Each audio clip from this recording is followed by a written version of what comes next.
Chemistry strong कैसे हुई? NCERT के एक्सरसाइज क्वेश्चन करके, इंटेस्ट क्वेश्चन करके, एनसीईआरटी को रीड करके। ये तो हर वीडियोस में बताया जाता है, बट मैं बताने वाली हूँ करना कैसे, क्योंकि एनसीईआरटी के सारे एक्सरसाइज के क्वेश्चंस नहीं करने रहते, क्योंकि फिजिकल केमिस्ट्री में भी कुछ ऑर्गेनिक से रिलेटेड पार्ट आ जाता है, तो मैंने वो नहीं किया था, वो आपको बाद में करना रहता है। अब जैसे रिडॉक्स रिएक्शन का मैं एग्जाम्पल करके बताऊंगी कैसे करना रहता है। तो जैसे अब जैसे डिस्प्लेसमेंट रिएक्शन, डिकम्पोजिशन रिएक्शन हो गया, और ना ये वाला, तो ये वाला पार्ट आपको एनसीईआरटी से अच्छे से करके जाना है, क्योंकि इसमें रिएक्शन से ही आपको पूछे जाएंगे, मतलब कोई रिएक्शन दे देगा तो आपको लगेगा पेपर में ये अलग से, बट वो एनसीईआरटी का ही रहता है। ऐसे एटॉमिक स्ट्रक्चर को अच्छे से रीड कर लेना एनसीईआरटी, जो उसके लास्ट वाले पार्ट नहीं है वो वाला, जो प्रिंसिपल वाला पूरा दिया है। थर्मोडायनेमिक्स मोस्ट इंपॉर्टेंट, तो मैंने ऐसे ही किया था। तब आपके जो जेईई मेंस के जो स्टेटमेंट वाले क्वेश्चन से सब बनेंगे, मैं आपको वीडियो में पूरा कवर करने वाली हूँ कैसे क्वेश्चन सॉल्व करना है, कि आप ना जल्दी एनसीईआरटी के क्वेश्चन इजिली ना सॉल्व कर पाओ। ये दिख रहा है जैसे मैंने सॉल्व किया, क्योंकि हमें नीट पीवाईक्यू भी लगाना रहता है, जेईई मेंस भी, हम जल्दी कैसे कर सकते हैं। तो वीडियो को जल्दी से स्टार्ट करते हैं। और ये दिख रहा है नोट्स, लाइक मेरे नोट्स में हर कुछ कवर्ड है। जैसे मैं नोट्स एनसीईआरटी से भी बनाती हूँ, जो सर के लेक्चर्स देखती हूँ उससे भी, कि हर चीज कवर्ड हो जाए अच्छी तरह से। आओ दिखाती हूँ कैसे।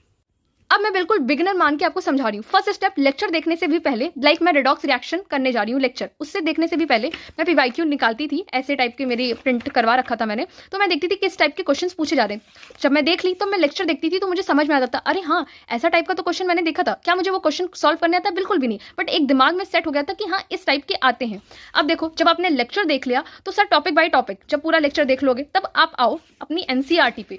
अब कंप्लीट नहीं किया था, मैं आपको बताती हूँ क्या रीड करना है। जैसे ये वाला टाइप्स ऑफ रिडॉक्स रिएक्शन, अब जब ये कॉम्बिनेशन रिएक्शन का ये सारा देख रहे हो, यही सब नीट में पूछा जाता है। और ना ये वाला आपका मैं आपको दिखाती हूँ। जैसे ये डीकम्पोजिशन रिएक्शन है, तो इसका CaCO3 वाला एक एक्सेप्शन है, तो मैंने इसको लिखा था यहीं से, और यही नीट के पेपर में आते हैं, तो एनसीईआरटी से ही आते हैं। तो क्या आपको हर चीज रीड करने की जरूरत नहीं है, बट जहाँ पे आप देख रहे हो इतने सारे रिएक्शन है, आपको पता चल जाएगा पीवाईक्यू से ही, आपको मेरी भी हेल्प की जरूरत नहीं पड़ेगी। और हर चैप्टर में ऐसे अलग अलग होता है। जब आप देखोगे कि हाँ इस रिएक्शन से काफी ज्यादा पूछे जा रहे हैं, और हाँ आप हम ना बहुत ज्यादा डर जाती थी कि अरे इतनी रिएक्शन कैसे करूंगी, कैसे याद करूंगी। और हाँ मैं अभी एक चीज और दिखाती हूँ, तो क्योंकि एनसीईआरटी से ही आएगा और बाहर से नहीं आएगा। अब जैसे ये वाला एकदम एनसीईआरटी से करके जाना, ये 3 स्ट्रक्चर देख रहे हो, और एक ओजोन का, वो इनऑर्गेनिक में कवर हो जाता है, तो बस इन्हीं सारे स्ट्रक्चर से आएंगे, कोई बाहर के स्ट्रक्चर नहीं आएंगे। तो मैं इतना डरती थी कि बाप रे कैसे बनाऊंगी, अगर अलग आ गया तो इन्हीं, तो एनसीईआरटी के स्ट्रक्चर से कर लो। तो ये वाली बुक प्लीज अच्छे से फॉलो करना, जैसे ये, और हर चैप्टर का ना अलग अलग होता है। जब तुम नीट पीवाईक्यू देखोगे तुम्हें पता चल जाएगा क्या पढ़ना है। तो मैंने ये सब पूरा रीड नहीं किया था, बट हाँ ये अच्छे से रीड किया था। और अब इसको अगेन,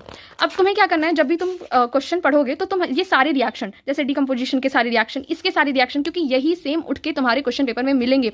और जितने भी नीट के पीवाईक्यू देख लेना, जेईई मेंस के देख लेना, और जितने भी सीबीएसई में यही सारे उठ के यही सारे रिएक्शन आते हैं। और हमें लगता है कितना अलग सा पूछ दिया, कैसे करूं, बहुत ईजी रहता है। अब जब नोट्स बनाती हो तो ऐसा नहीं, छापना नहीं है। जब तुमने सर की पीडीएफ देखी तो तुम पहले एक बार ना सर की जो पीडीएफ है उसको एक बार मोबाइल से ही पढ़ लो। तुमने पढ़ लिया तो तुम्हें समझ में आएगा क्या लिखना है। जैसे ये अगेन स्ट्रेंथ ऑफ एसिड जो है ना, ऑक्सीडेशन नंबर के डायरेक्टली प्रोपोर्शनल होता है, मतलब हम ऑक्सीडेशन नंबर जितना बढ़ेगा वो एसिड की स्ट्रेंथ भी बढ़ेगी। तो ये तुम्हारा क्वेश्चन इनऑर्गेनिक में भी फंस जाता है। तो वही चीज़ है, केमिस्ट्री बहुत ज़्यादा कनेक्टेड है। एंड इसका एक एक्सेप्शन है जो बहुत सारे स्टूडेंट्स को नहीं पता, तो जो एक्सेप्शन है वो चीज़ें रख लो, ये तुम्हारे इनऑर्गेनिक में भी काम देगी, क्योंकि यही पूछा जाएगा ये। और हम ना रिडॉक्स रिएक्शन को बहुत हल्के में ले लेते हैं, देख रहे हो एक ही पेन से लिखा है।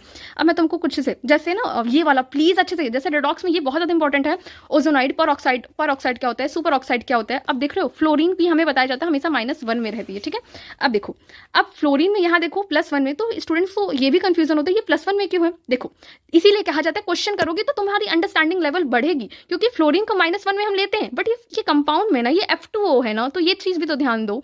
तो इसीलिए मैं कह रही हूँ प्लीज इसको अच्छे से फॉलो करो, जैसे जैसे मैं बता रही हूँ तुम्हें हेल्प मिलेगी। अब जैसे रिडॉक्स में ये वाला प्लीज, ये वाला जो पोर्शन है पर ऑक्साइड, ओजोनाइड, ये याद कर लो, ये तुम्हें निकालने की जरूरत नहीं है। हमेशा O2 F2 में +1, ये सब चीजें याद होनी चाहिए कि ऑक्सीजन का इसमें, ये वाली चीजें तुम्हें याद। तो जब तुम बार बार क्वेश्चन सॉल्व करोगे तो तुम्हें पता चल जाएगा क्या याद करना क्या नहीं। इन केस तुम्हें नहीं समझ में आता, मेरी गाइडेंस की जरूरत है, तो प्लीज कमेंट कर देना, मैं अपना यूजर नेम दे दूंगी, वहां पे तुम मेरे से पूछ सकते हो। अब देखो जो एसिडिक बैलेंस तुम्हें नहीं बताता, और मुझे वो इतना डिफिकल्ट लगता था, मैं सोचती थी कौन करे, मैं तुम्हें दिखाती हूँ। तो मैं कभी भी ना, जैसे ये वाला तुम देख लो, एसिडिक जो बैलेंस करने वाला होता है, मैं कभी भी ना पूरा बैलेंस नहीं करती थी, मैं ऑप्शन के हेल्प से। अब ये तुम्हें कैसे समझ में आएगा, देखो तुम टीचर से लेक्चर देख लो, एसिडिक उनसे ऐसे बैलेंस करो, बट जब तुम क्वेश्चन सॉल्व करोगे ना, तो ये देखो मैं तुम्हें दिखाती हूँ। हाँ अब जैसे ये तुम्हें दिख रहा है, मैं हमेशा चार्जेस ना ऑप्शन, ये वाला ऑप्शन रख लिया, दूसरा वाला रख लिया, ये इतना ईजी मेथड है। ये तुम्हें कैसे पता चलेगा, क्वेश्चन करके या मेरे से पूछ के, तो मैं तुम्हें बताऊंगी कैसे करना है। अब लाइक वो तो पुराना, जैसे तुम MnO4- देख सकते हो, यहाँ पे क्या है 2 माइनस है, देखो मैंने लिखा भी होगा। हाँ देखो यहाँ पे मैंने ये वाला Mn+2 लिया, तो यहाँ पे देखो 2 माइनस का चार्ज है, ठीक है।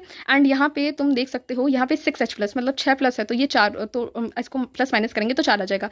एंड यहाँ पे तुम सेम देखो, तो यहाँ पे +2 है, मतलब देख रहा है ना 2 2 2 जा 4, तो इसीलिए चार्जेस कितने 4 हैं, तो यहाँ पे 4 4 बैलेंस हो गए। लेकिन जब तुम